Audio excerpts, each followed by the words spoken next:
yeah, look who's 40. I'm Sarah and welcome to my fitness YouTube channel. So I'm part of the StrongFit mentorship program, which is a lifelong odyssey to becoming a better coach, a better mover, and well, quite frankly, a better human being. Now, I had the opportunity to intern at a StrongFit seminar and coaches week in Montreal, and guess what? You're coming with me. You're gonna be a fly on the wall. So you'll get to experience exactly what it's like to be part of the StrongFit family. So sit back and enjoy, and you might learn a few cool new things. No, it's B-roll, just act normal.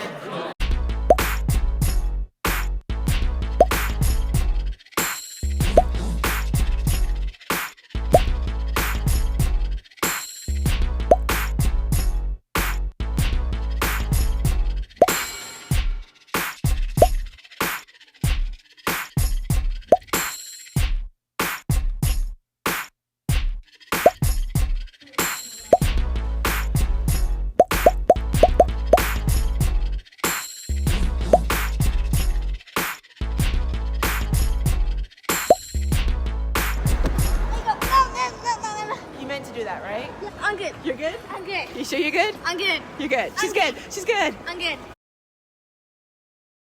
I don't want to sound like I'm tooting my own toots again, but I made protein cookies for the coaches. I made 24 protein cookies. Did you see that? The perfect raisin to cookie ratio? And look, the bums are perfect. And no, I'm not going to share the recipe because then nobody will need me. And authentic review of the cookie. This would drive me crazy. Oh my lord. Texture's really good. Yeah. I don't like that either. It's perfect. 5 grams of protein. 5 grams per cookie. It'll put hair on your Terry's majors. I have to whisper though.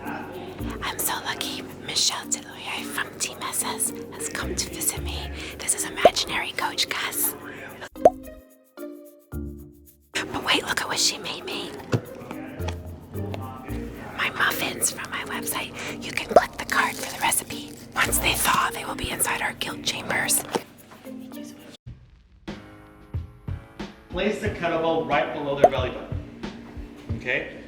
From there, they're going to straighten out their legs, and I'm going to basically put a little bit of pressure on that kettlebell, and I'm going to ask her to inhale through her nose and try and contract and create as much tension as she can on the transverse obliques and the lower abs. I want her to try and connect her lower abs with her chest. But eventually what I want her to do is to have the entire body connected. She's going to inhale through her nose, and she's going to push that kettlebell up. So as she inhales and she fills up the kettlebell and creates as much contraction as possible, she'll push. You guys notice how the six-pack actually goes down, and she tries to create almost like a tire around her lower abs, right? We're going to do this for about 20 reps per person, and each time I want more and more contraction, right?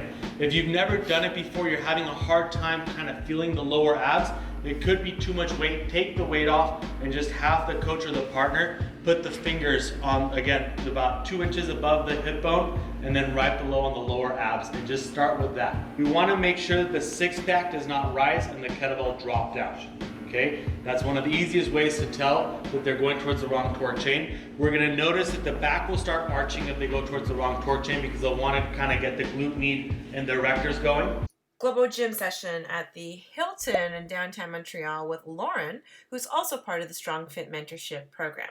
So here you see us doing the pec squeeze carry to activate our pecs, and we do it until our pecs fall off. Both Lauren and I like to give extra attention to our internal torque chain mobility, something we both want to improve. So you see us working on the shoulder openers, and then this is something I like to do called gym openers for internal torque chain mobility. And I warm up just by doing about 10 reps, really focusing on using my teres majors, my pec majors, and my external obliques. One thing I've learned about StrongFit is the importance of just being random and experimenting. So I like to target my internal torque chain from a variety of different angles and positions, and this has helped me improve my overhead mobility. Now we moved on to legarooskies, starting with single leg internal torque pressing. And here you see the huge discrepancy between my right and left legs. The left leg is much stronger. Lauren's turn. Now, it was good that we were working on this together because we encouraged each other to use heavier weights than we normally do. Then we moved to external torque, which is bilateral, so that's why we're using both legs. And we, again, encouraged each other to keep increasing the weights. The whole idea is that if you can do more than 5 to 7 reps, then the weight you've selected is not heavy enough for external torque. Both Lauren and I lack structure with our teres major on one side more than the other. For Lauren, it's the right side. For me, it's the left side. So that's why the barbell slopes slightly down towards the right on Lauren. For me, it slopes on the left. We're doing cyclical squats, except these really aren't cyclical because I'm locking out at the top. And that's the importance of having the video intraset feedback so you can correct your boo-boos. I usually do 3 sets. It's gonna take us 90 seconds. We're gonna bring our hands together and we're gonna try and squeeze our chest and contract. So I want the contraction to start here, but I want it to go to the center of the pec. So as I inhale, I generate a contraction in my lower abs like we were doing yesterday with the breathing, right? As I exhale, I make it a harder contraction. I inhale again, I exhale. Each time I contract more and more and more and more and more.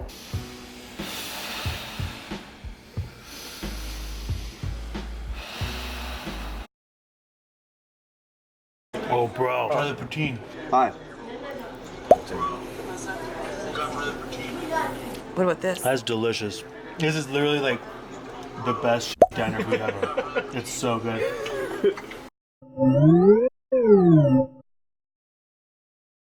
This is Richard's hip. So is that where it fractured? Yeah, so I have an entire diamond section missing. You So- can't complain about age and crap. You know what I mean? Just gotta move. This is his hip today. Everybody, this is Dea. We're gonna prime our nervous system up by doing back extensions, hip extensions, all in external torque. So I want the glute med to start firing, outside hammies, outside quad. And we're gonna go straight to dimple deadlifts. So that's gonna be all pure hinge. So inside quads, inside hammies, external obliques. Feeling the workout, don't let the workout feel you. If you feel like you've had enough, you stop. If you feel like you could do more, you can do more, right? So I always go intuition based. We're gonna do about 2 or 3 sets back and forth, 30, 60 seconds rest in between.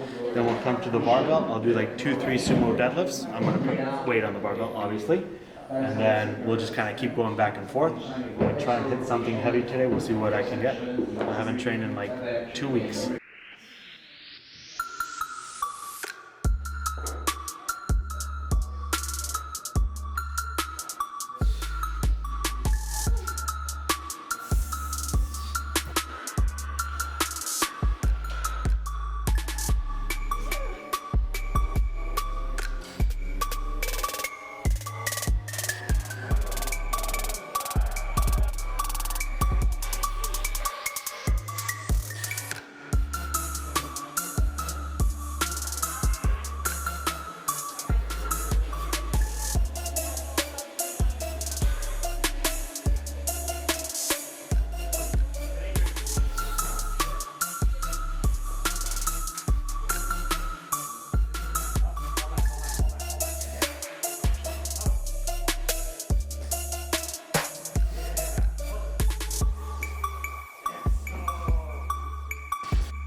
I hit 605 today after 2 weeks of not training. 605 pounds right there. And Dea and I did 235 pounds. Yes. It's a poutine. Putin. His impression of Dea's cartwheel. I'm Dea.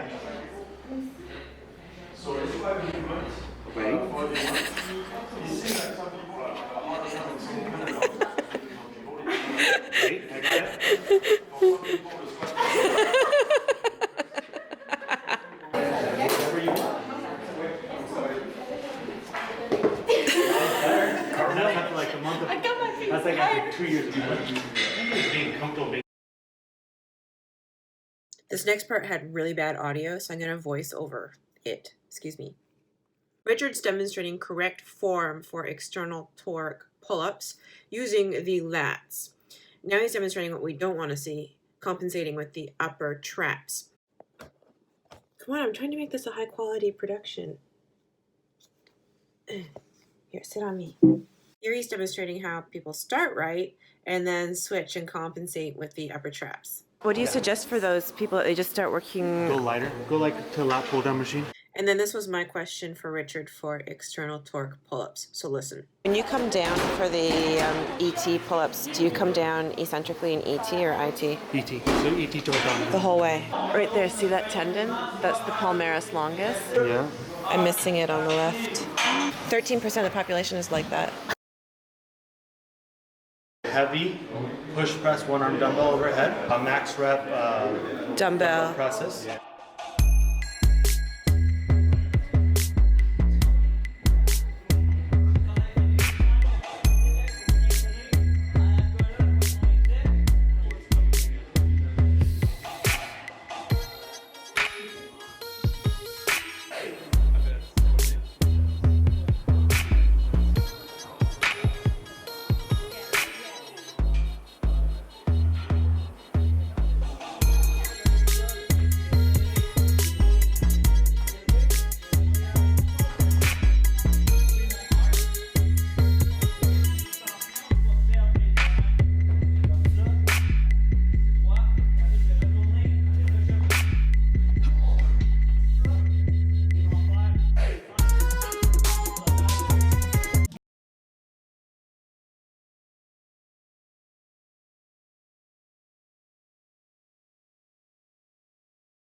Okay, I'm here. Yeah, now you're doing eccentric.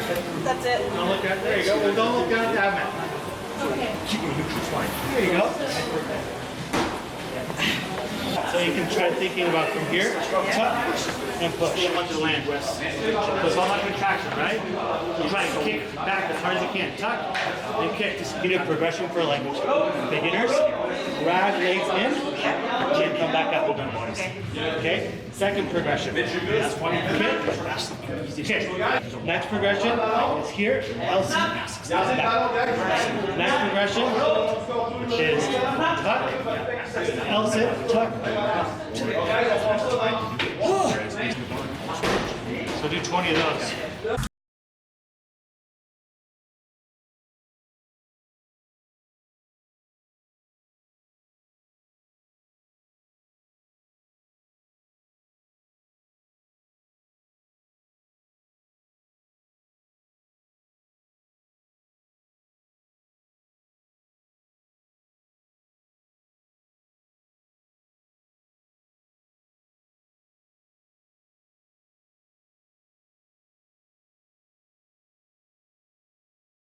And then keep your body around here. So push up. Push away from the water. Pull and push away from the water. Push away from the water. Stand back and pull it away from the water.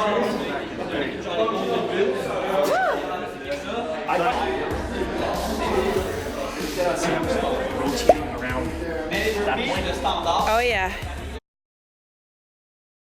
I'm a lefty, right? I inhale through my nose here, right? I inhale through my nose there. I'm stronger on this side. If I inhale through my nose here and I inhale through my mouth here, the strength equals up. How interesting is that? This is super interesting. So Gregor, Gus, and I went to the Global Gym, and, well, the breathing experiments have begun. So just by switching up the way I'm breathing, I was able to improve the strength in my weaker leg. We know that my right leg is weaker, my left leg is stronger. Normally, I have been inhaling on the eccentric aspect of the movements. Now I'm switching it up and inhaling on the concentric. So I start with my stronger limb, the left one, and I'm doing nose breathing, inhaling on the concentric. Then I go to the right leg immediately thereafter, and I do action breathing, so I'm only doing mouth breathing. And again, inhaling on the concentric. And guess what I found? My right leg becomes stronger than the left one. How? crazy is that I tested it on all of the equipment, the leg press, the knee extension machine, the hamstring curl machine. But what really blew my mind was when I tested it out on pistols. Historically, I can't do right pistol squats. I can only do a couple and then I fall on my bum. I was able to do 15 pistols on the right and only 12 on the left. What's even more interesting is after a week of doing this breathing, look at how much my depth improved. My mobility is so much better in my weak right leg after just a week of this breathing. Then I applied it to the upper body. So my right arm is stronger than the left. So I started with the right arm with the action breathing through the mouth. And then I did the left arm immediately thereafter, my weaker arm. And I used the awareness breathing. So I was inhaling through my nose on the concentric. And lo and behold, the left arm was pumping out more reps. It was stronger than my stronger right arm. My mind is blown. So I applied it to a variety of different exercises. You saw the lat pull down, the Smith machine sloth press. Here I'm doing the shoulder press. I also did the chest press machine, and the same findings for everything. In nature, I'm going to inhale on one side, exhale on the other. Inhaling through the concentric is a test of mobility and also raising awareness. So I'm going to raise my awareness on one side, but raise my action on the other. Which one do I want doing which? So that means I would inhale on the left, exhale on the right, which is what I do naturally. Watch my cat Coco. So she exhales on the right, inhales on the left. Here I'm exhaling on the right, inhaling on the left, and I am doing all kinds of reps. Then I switched it up, did the reverse pattern, and it felt terrible, and I could barely do any reps. So then I decided to switch it back to what I liked, and then I started doing all kinds of reps again. By the way, this is my Exergenie. This is how I do rope pulls in my living room, and you can click the card to learn more about it. On January 25th, I turned 40, the big 4-0, and yet I feel like I'm aging backwards, which is interesting because a year ago I would have told you I would have felt like I was 60 years old because I had so many aches and pains from all of my muscle imbalances. StrongFit has really changed my life. It's improved my quality of life so much. It's improved my interpersonal relations. It's made me more chill, and it's made me stronger and pain-free. It's turned me into a badass. I mean, I never would have thought in a million years I would ever be able to do the things that I can do now.